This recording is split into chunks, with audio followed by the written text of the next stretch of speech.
Right. All right, well, good morning, and we are continuing with our discussion on Surely God 3, and we are moving through the doctrine of sin, which is subtitled God the Creator and Creation, and then Why Don't You Just Be Yourself? It's kind of like the fun title. So, let's see, where are we?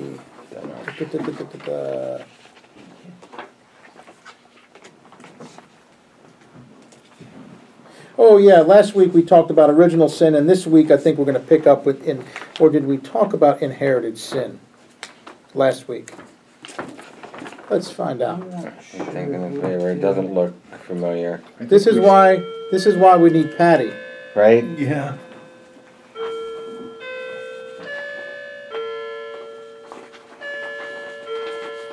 Yeah, well, let's start off here, because I remember we ended up talking about inherited sin last week. Okay.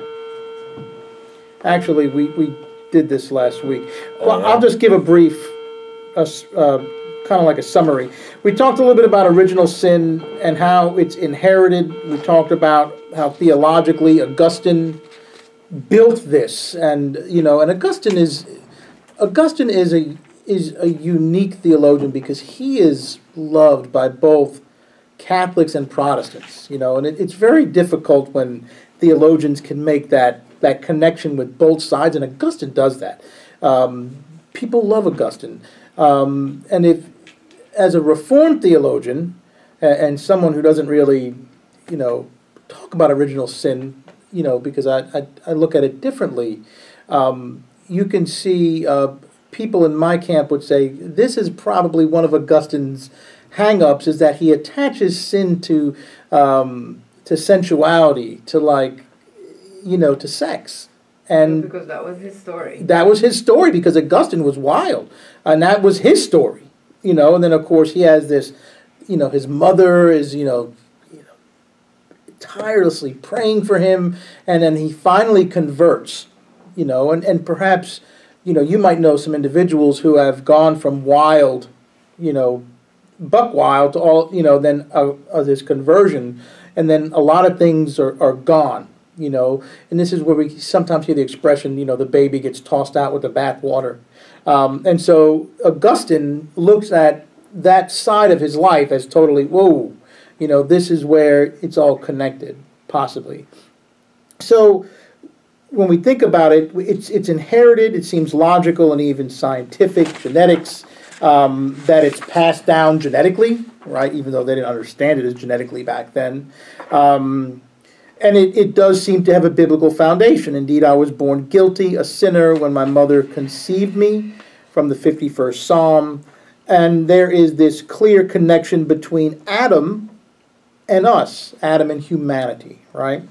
So when we think about the concept of original sin, these are some of the things that we can say, oh, I definitely can see that. So, but however, the explanation of original sin as inherited sin can also be criticized for several reasons. So, one, if this view is correct, how can people be held any more responsible for their sinful nature and sinful acts than for the fact that they inherited blue eyes or handicaps? Right? So it's saying that, well, I inherited it. The devil made me do it. Yeah, right. Very good, Don. The devil made me do it. And, we don't hear people so much say the devil made me do it, but that concept, is rooted in, like a tick, deep, hard, and it's the temptation. I was tempted, it's all personal. You did it, I did it, whoever did it, So this is saying. Number one is saying, well, hey, I have blue eyes because my pop has blue eyes, or my grandmother has blue eyes, So that's the first thing. The second thing is, in the background of the doctrine of inherited sin is the unbiblical idea that sex is the root of all sin, and that sexual intercourse is responsible for the spread of sin from parent to children, right? So it's this biological process, right? It's DNA that's passed down from our parents to us, right? 3, although the Bible does connect the sinfulness of all people with Adam, It says nothing about the cause and effect hereditary condition. All right? And then finally, the biological explanation of the connection between Adam and us distracts attention from the one way in which sin and guilt are transmitted, or is transmitted, from person to person, generation to generation, not by sexual intercourse, but by what? Social influence. By social influence, right? Well, so if you isolated someone for their entire life, are you saying they wouldn't sin? I think that would be a sin in itself. Well, true. A very cruel kind of sin. True. Yeah, I mean, yes, and remember... It's like if I scream, what if Suhail loves to say this thing that if I say something in the forest and my wife is not there, am I still wrong? Am I? Yes. I put that up on Facebook about a few years ago, and I think I got hit in the back of the head for that one. But yes, you know, and Andy's correct. And remember, Guthrie is just coming up with pros and cons on either side. Mm-hmm. You know, Guthrie looked at it more like as, you know, it's this condition. Yeah. Right? It's a sinful condition. You know, even though, you know, just because Reformed theologians will say, well, you know, I really don't subscribe to original sin, it doesn't mean that Reformed theologians are saying there is no sin. There's not a condition. It's kind of like looking at something and trying to figure out how it's got there. Yeah. You know, and try to like use what a doctor is exclusionary. You know, like if you have a symptom and a doctor brings you in to look at you, you know, he or she will rule out the serious things first, right, and then bring down, like when I had that ocular migraine. And, you know, I went to the eye doctor, and the eye doctor, he wanted to make sure that, one, I wasn't having a stroke. You know, he ruled out all of the big things, and then when he got down to brass tacks and said, yeah, you have an ocular migraine, that's what it is. He said, that happen every now and then, no sweat, I have them, don't worry about it. You know, it's just like, but he had to rule out all of the big things first, and I think Guthrie had a beautiful way of looking at, you know, theological concepts and say, okay, well, these are the things that you can say support this, and these are things you can say don't support this, and you know, and there are going to be holes in all of these. That's why we have Presbyterians and Methodists and Roman Catholics and Lutherans and non-denominational and Pentecostals, because theologically, you know, people say, well, you know, I think that, you know, the Bible supports this view, or we would say, I think it supports this view, and the Methodists will say, you're both wrong, I think it supports this view. And the beauty is, you know, this is us trying to understand the process, right? And yet we're all going to come at it from different points of view. But yes, you know, imagine if someone was isolated. Where does it come in? So, I mean, I would argue that it's more of just a condition. Yes. That's not necessarily, you know, passed down, but just exists, and it's perceivable via social influence. But I do think that there is, not passed down, like something in the air or something, you know, I guess, you know what I mean? It's just like a cloud that's hanging over all of us. Yes, I mean, in essence... You know, that's kind of what I and imagine. In essence, that's pretty much the Reformed understanding, right? It's a condition, you know. So I can stay. Yeah, of course. Okay, cool. All right. We're Presbyterians. We're not going to kick anyone out. Right. We're just happy you're here.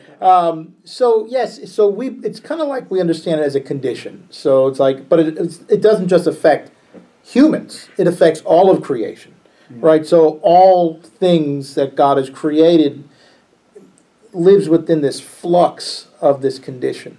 So this is why we would say it's not so much, you know, it's passed down through genetics from Adam to us. It's this condition that we all struggle with, right? That makes us, you know, fallible. We all deal with this. So yeah. David Bremer's premise was that all sin can be traced down to selfishness. Yeah. I think a lot of that. That's pretty solid. That's, Yeah. I mean, selfishness. And remember last week, I can't remember if it was last week or the week prior, where Guthrie said, the first sin really is people wanted to be like God. Right. Right. Yeah. They wanted to know. Titanism. Yeah, yes, Titanism. They wanted to know. They wanted to be like God. They wanted to know it all. And it doesn't come from this, and again, we think of sin as like this shadowy creature that kind of lurks behind every tree and under every stone. But really, sin is anything that gets between you and God, right? That's the ancient Hebrew understanding of what sin is. And so when we think of the how it pops into us or pops into the world, is similar. It wasn't that Eve said, "Oh, I'm going to fix Adam now. I'll get him." That was later. Yeah, that was right. That was later on about the tree that falls in the forest. But it's because she wanted, this was something that she thought would benefit her and Adam. Mm-hmm. So and then of course within the creation, the story, then it all unravels after that. I mean, it's like when you pull the bow off a streamer, it just kind of pops, and and that's it. So good. See? In the book Paradise Lost. Oh, by Milton. Yes. Yeah. The way the serpent gets to convince her to take the fruit, which is not an apple, by the way, it's a fruit. It's just a generic fruit. They Right. don't say what it is, an apple. True. Yeah. The serpent starts giving her the most incredible compliment. Oh. Mm. And so she's like, I was just, and little by little, because she hears all these good things about herself, she gets closer and closer and closer. And then So boom. the serpent entices her. Yeah. It's like wooing her. But it's by giving her compliments and making her really, really aware of just her. Mm-hmm. So Interesting. in English it works because we say sin has a big I in the middle. Oh. I, Oh. ¿Cómo se dice? Pecado. Decano? Pecado. Pecado. Yeah, in Pecado. Spanish it makes no sense. Yeah. But in English, In sin English, has the I in the middle. eye in the middle. Mm-hmm. Very Yeah. interesting. Very interesting. All right. Thank you. So, under original sin, the first would be inherited sin. The second is Adam as our representative. And perhaps you have heard this said before, or this perspective. So, Guthrie from page 223 of his book says, another interpretation of the connection between Adam and all people works not with biological, but with juridical, is it juridical? Yeah. Judicial? No, it's Juridical. Yeah, I guess it is judicial. Never heard of it. That's a good one. I don't remember that. We need Suhail to look Yeah. it up I for can us. Google it. You got it? What is the word? Juridical? I can get it. Juridical. Okay, I- do it. I'm imagining Judicial. it's juridical or But it's legal CA. images. And Yeah. as expected, referring to judicial proceedings and the administration of the law. Got it. Okay. But you would think it would be I would just say IAL Yeah. if it was ishal, right? Juridical, It's CA. juridical. Juridical? You think that? Is that Oh, you're right. There is no I in there. So is it a hard C? That's what I'm trying to figure out. If it's a hard Yes, C. it is. Juridical. Juridical. It is Good a hard catch. C. I, Good I catch. just skimmed right over that. Juridical. Juridical. Okay. So let's read this sentence again. GIL. Another interpretation of the connection between Adam and all people works not with biological, but with juridical or legal images. It says, in the language of classical theology, that Adam is the federal head of the human race and that God imputes his sin to us. Where can we find this? The Westminster Confession. It's one of ours, 6:3. Expressed in the contemporary language, this view says that Adam is not just the first man at the beginning of all history. The story of Adam is the story of every person. What Adam did, everyone does. What he was, we all are. The character of all history, including our own, is exposed in his history, for the people in all times simply repeat over and over again Adam's original sin with the same consequences. If I want to understand who I am and what I am like, I have to look at him.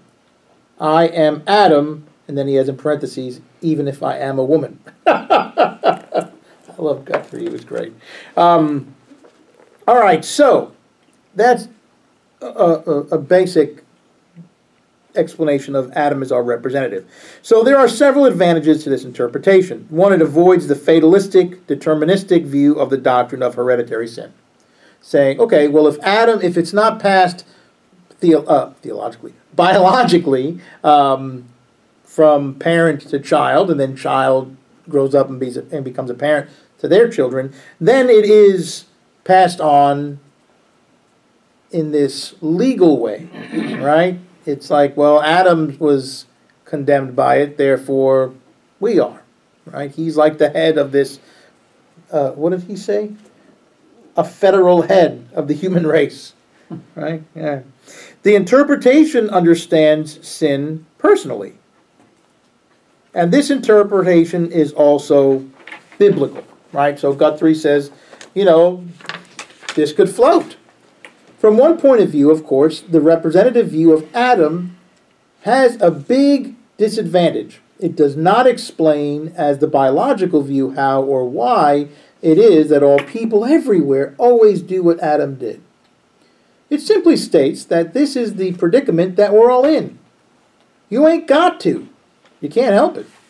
We can't blame Adam or anyone else for the fact that over and over again, in the many variations we have discussed, we rebel against God, turn against our fellow human beings, and contradict our own true humanity. No one forces us to be Adam, but on the other hand, we can't help it.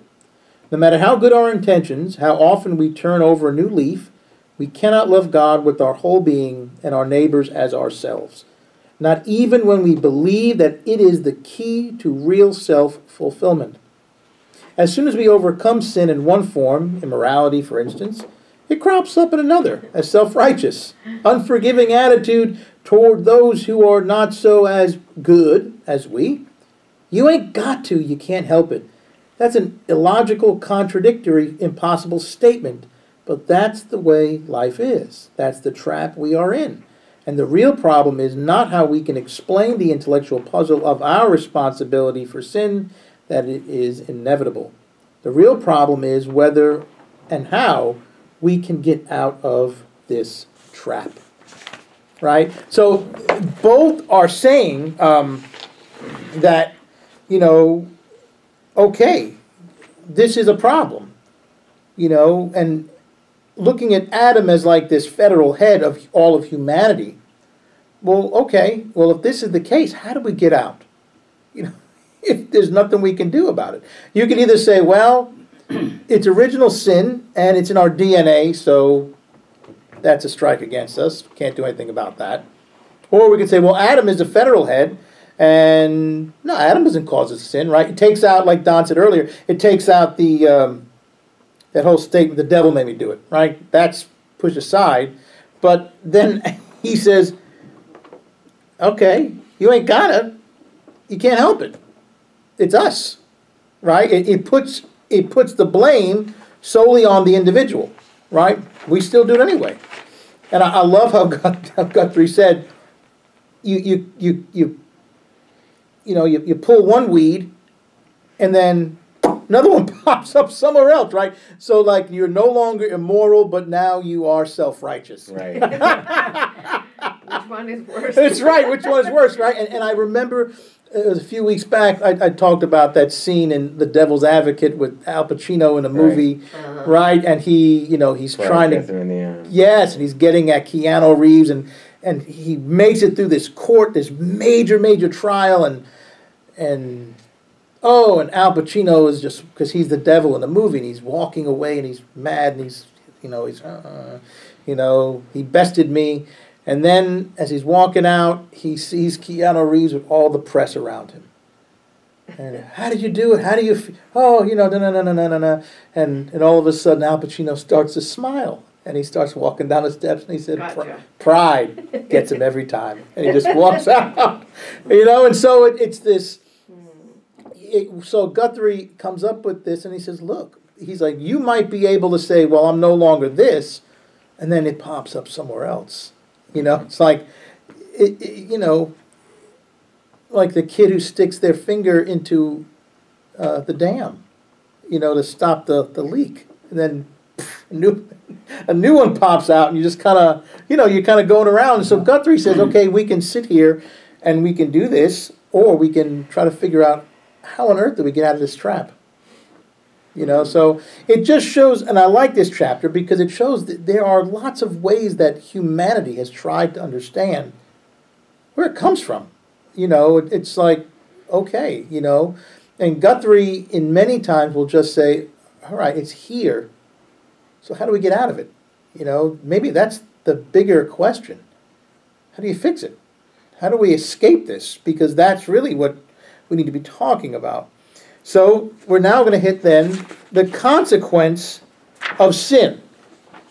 And the consequence of sin shortly says, we can summarize the results of this chapter and catch a glimpse of where we go from here by discussing two consequences of our sin, total depravity and death. All right? So... Say that last sentence. Absence of sin? No, consequences Okay. of Adam's. I just heard that. And then he says our, in parentheses. Our sin is total depravity and death, right? And think about it. If you think about the actual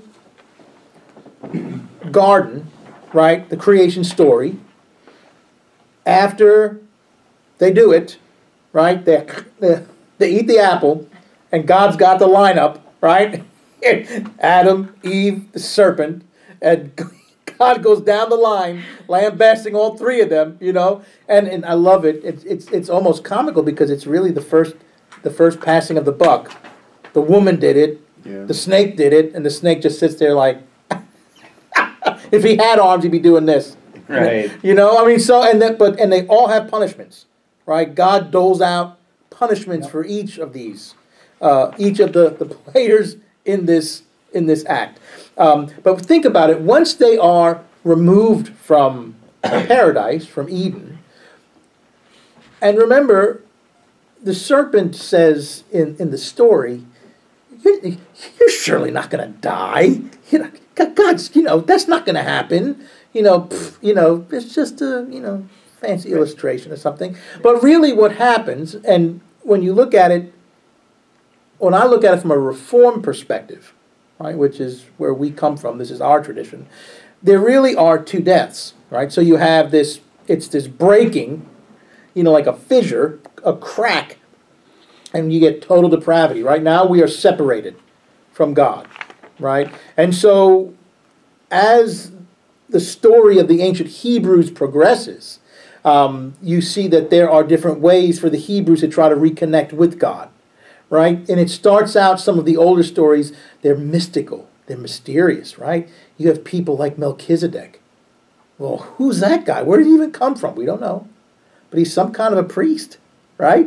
And so you can see that there is this idea that they need to make amends or to reconnect with God, right? All the way through the beginnings of the sacrificial system, right? It's this way to atone, to appease, right? To make better, to reconnect. Which then, of course, as Christians believe, it culminates in the person of Jesus Christ, right? So there is this disconnection. There is a total depravity, and then there is actual what?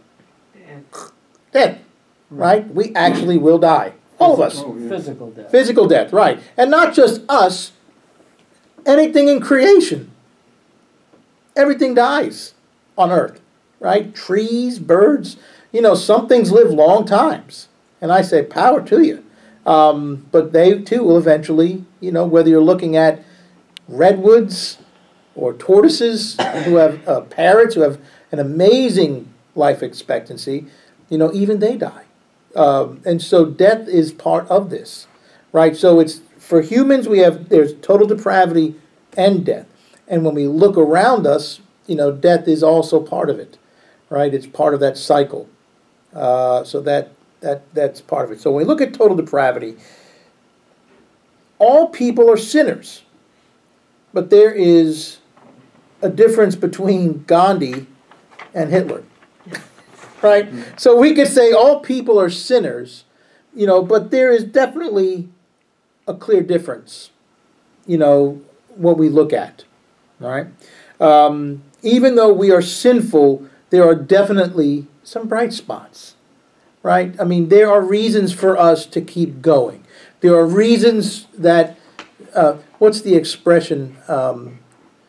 Like when you're having a really bad day and then you read a nice article or something nice is on the news, and sometimes I'll just sit back on the couch and I'll say, wow, that just restores my faith in humanity just a little bit more. Right. Because we need things like that. Mm-hmm. We need to hear special interest stories. We need to hear, of the little kid who decides that, I'm going to go ahead and there's a story on Facebook that I love. There's this little kid who just loves the people who hurt the sanitation workers, the garbage truck that comes around and takes care of the trash. And this kid brings out cookies and the cake. I mean, and they know her. I mean, she's a little kid. And it's a beautiful story. And you read these things and you hear them and you're just like, it's like when your tank gets low, it's just kind of like another drop in there. Don't give up yet. There's still good things in this world, right? There's still beauty in this world. And so there still are bright spots, even though that we are, even though total depravity, which is part of Calvin's theological understanding, right? Tulip. Right? Part of Tulip. Total depravity, that, there still are bright spots. You can't ignore that. You can't ignore that. Otherwise, this place would be, and I mean Earth, would be total chaos. It would be total chaos, but it's not. It is chaotic, but, there are definitely bright spots. There are definitely these instances that restore faith. It might be small and sometimes it's large, but it happens. It happens, and that's hope, right? So whether the hope comes from observing other people or the hope comes from Christ and the resurrection, I mean, it's, we need this. We need hope. You need to have bright spots. And so that's total depravity, but then you have actual death. And Guthrie, and we're going to end with this today. So death, and then we'll finish this section. Death is the second consequence of sin. In the day that you eat of it, you shall die. Right? The wages of sin is death. What is meant here? It's not just a physical death in itself, which in itself is only a sign of the fact that we are finite creatures who do not live forever. Wow, that was weird. I said death and downstairs. Yeah. You can't pay for effects like that. Okay. It is the death that Paul speaks of when he's speaking of dead through trespasses and sins. It is the death John refers to when he says, whoever does not love abides in death. Sinful human beings, that is, human beings who do not and cannot love, are dead. They are dead even though they may still be walking around and acting as if they were alive. They're dead inside, as we express it in everyday language. To say that sinners are dead in their sins is to say that just as dead people cannot make themselves alive again, neither can we help ourselves out of our self-contradictory inability to live in real community with God, our families, our associates, and people of other races, classes, and cultural heritages. The point of saying that the wages of sin is death is not so much a warning about what God will do to us. It's a warning about the self-destruction we bring on ourselves when we contradict our humanity in God's image. Moreover, the whole Bible bears witness to the truth that God still loves us, that God still loves and is faithful even to people who do not love and are not faithful to God. Right? I mean, that's huge. Right? Jesus' statement on the cross. Forgive them. They have no idea what they're doing, right? And this is to the people who just nailed him to the tree. It's an absolute beautiful statement. The Bible does not end with the Genesis story of sin and death it brings. It's only the beginning. Proneness by nature to hate, slavery to sin, separation and alienation, living death in humanity, such topics have been the main theme of this chapter. But this theme is not the main theme either of the Bible or of the Christian faith. The main theme is the story of the God who brings love, freedom, righteousness, real community, genuine humanity, precisely to people who are dead in and as a consequence, of their sinfulness. We cannot understand the joyful main theme apart from the tragic secondary theme. We must not peer too long into the darkness, lest we come to love darkness rather than light. It is time now that we turn again to the light that shines in our darkness.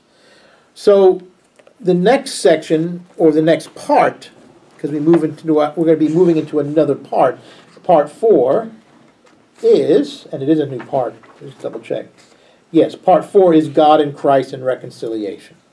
Right? So, although sin and death is a part of it, right? Guthrie would say this is not the main theme. This is not why we gather around this table to talk about this. It's secondary. It's part of it. But we're here for other reasons, right? We're here because of the reconciliation part about it, right? We're here because of Christ.